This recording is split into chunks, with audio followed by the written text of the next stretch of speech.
किसी समय की बात है। एक छोटे से गांव में एक बहुत ही सुंदर और शांतिपूर्ण घर था। उस घर में एक परिवार रहता था। राधिका और उसके पति रणजीत के साथ उनका छोटा सा बच्चा मोहन। रणजीत एक व्यापारी था और राधिका एक गृहिणी। वे दोनों अपने जीवन में खुश थे और उनका छोटा सा परिवार सुकून से जी रहा था। राधिका का एक आदत था कि उसे साज सज्जा और गहनों का बहुत शौक था। उसे विशेषकर चूड़ियों से बहुत लगाव था। उसकी सुंदरता में चार चांद लगाने के लिए वह अपनी चूड़ियां हमेशा सुंदर और रंग बिरंगी पहनती थी। एक दिन राधिका के पास एक महिला आई जो बहुत ही आकर्षक और रहस्यमय दिखती थी। महिला ने राधिका को बताया कि उसके पास कुछ विशेष चूड़ियां हैं जिन्हें पहनने से किसी भी महिला का जीवन खुशहाल हो जाता है।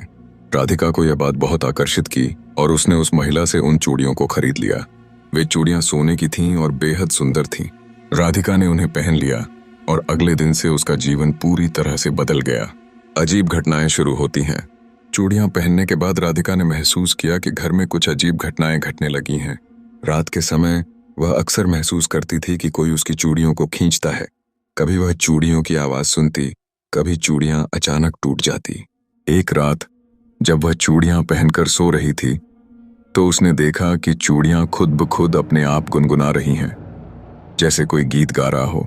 यह दृश्य देखकर राधिका घबराई और वह चूड़ियां तुरंत निकालकर फेंक दी। लेकिन अगले दिन से राधिका की तबीयत खराब होने लगी। उसकी आंखों के नीचे गहरे काले घेरे पड़ने लगे और वह बुरी तरह से थकी हुई सी महसूस करने लगी। घर में सभी को लगा कि यह सब सामान्य नहीं है। राधिका की हालत और भी खराब होने लगी और एक रात तो वह अजीब तरीके से बड़बड़ाते हुए उठ बैठी। किसी बुरी शक्ति का प्रभाव। राधिका के पति रणजीत को लगा कि यह कुछ अदृश्य शक्तियों का प्रभाव है, लेकिन उसे यह विश्वास नहीं हो रहा था कि इन चूड़ियों का इससे कोई संबंध हो सकता है। उसने राधिका को एक तंत्र मंत्र करने वाले बाबा के पास भेजा। बाबा ने राधिका का निरीक्षण किया और बताया कि इन चूड़ियों में एक बुरी आत्मा का वास है। ये चूड़ियां किसी पुराने समय की थीं, जिन्हें किसी जादूगरनी ने एक बार अपने काले जादू से सजाकर बनाई थी। उन्होंने चेतावनी दी कि इन चूड़ियों को पहनने से केवल बुरा ही होगा और राधिका की जान को भी खतरा हो सकता है। लेकिन राधिका पर उस समय चूड़ियों का असर इतना गहरा था कि वह उन्हें छोड़ने को तैयार नहीं हुई। उसका दिल उन चूड़ियों से जुड़ चुका था। जैसे जैसे दिन बीतते गए, राधिका की मानसिक स्थिति और भी बिगड़ने लगी। वह दिन में अपने आसपास के लोगों को देखती थी, लेकिन रात को उसके पास किसी अदृश्य शक्ति का अस्तित्व होता था। उसका स्वभाव बदलने लगा और वह लोगों से डरने लगी। खूनी घटना।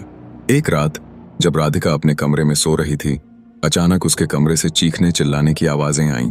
रणजीत और उसके परिवार के लोग दौड़ते हुए कमरे में पहुंचे तो देखा कि राधिका अपने आप से बातें कर रही थी और उसके हाथों में वो चूड़ियां थीं जो पहले उसे बहुत प्रिय थी। चूड़ियां अब खून से सनी हुई थीं। राधिका के शरीर पर कई गहरे घाव थे, जैसे किसी ने उसे घसीट कर मारा हो। रणजीत और उसके परिवार के लोग राधिका को तुरंत डॉक्टर के पास ले गए, लेकिन डॉक्टर ने कहा कि राधिका की हालत में कोई सुधार नहीं होगा। वह बेहद कमजोर हो चुकी थी और उसकी जान पर खतरा मंडरा रहा था। अगली सुबह राधिका की मौत हो गई। उसकी मौत के बाद उसके घर में अजीब घटनाएं घटने लगीं।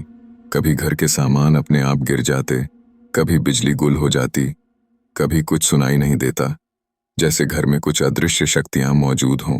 रहस्यमय चूड़ियां और गांव में डर। राधिका की मौत के बाद रणजीत ने चूड़ियों को एक पुराने मंदिर में जाकर रख दिया, लेकिन ये चूड़ियां कभी भी शांत नहीं हो पाईं। एक दिन मंदिर के पुजारी ने देखा कि चूड़ियां वहां भी खून से सनी हुई थीं और उनमें से कुछ रहस्यमय आवाजें आ रही थीं। पुजारी ने बताया कि ये चूड़ियां किसी बुरी आत्मा का प्रतीक हैं और यदि उन्हें नष्ट नहीं किया गया तो वे हमेशा किसी न किसी को अपनी ओर खींच लेंगी। आखिरकार पुजारी ने चूड़ियों को आग में जलाकर नष्ट कर दिया। उसके बाद ही गांव में शांति लौट पाई।